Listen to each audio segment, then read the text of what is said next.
It's just another Midwife Monday. Hi everyone, it's Sarah coming at you for my solo Midwife Monday. This week we got a question about whether there are evidence-based recommendations for prenatal and postpartum pelvic floor therapy. And we love this question because we really, really believe in pelvic floor therapy and pelvic floor health.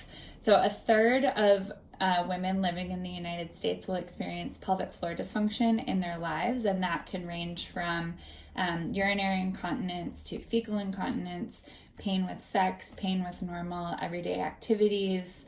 The list goes on and on. So a third is a huge number of people to be dealing with that problem, and for a lot of people it crops up in pregnancy and postpartum, either in the first pregnancy or in subsequent pregnancies.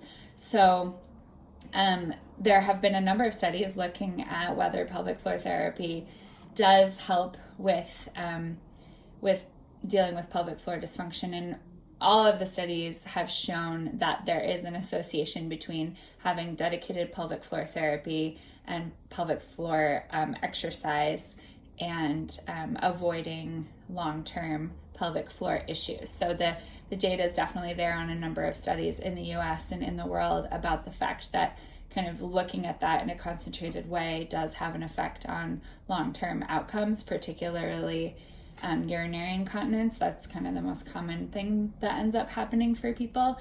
And we really recommend that if anyone is having issues with incontinence, that they see a pelvic floor therapist. There are a lot of PTs who are covered by insurance who do pelvic floor work, and we really, really like people to see them.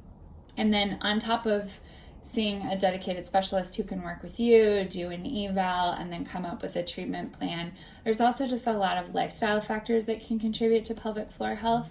And we talk about that prenatally with all of our clients, because people in our care are planning to have a vaginal birth at home, meaning that they're going to labor and then push their babies out. So a strong pelvic floor is really important and can make a huge difference in the experience of labor. So it's important to us that people are mindful of that prenatally.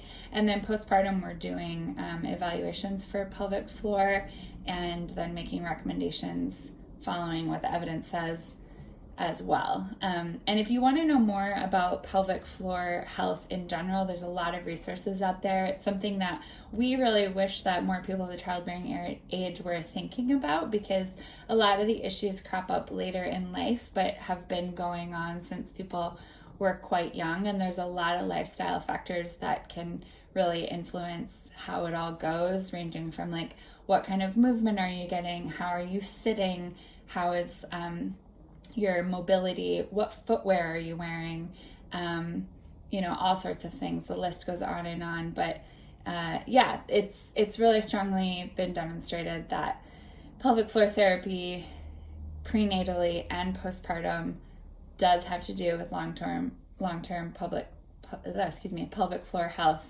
And we love that question. So if you're pregnant or postpartum and things aren't working the way that you want them to or the way that they used to, then pelvic floor therapy and pelvic floor exercises are probably for you, and we really want that for you. Thanks for the question.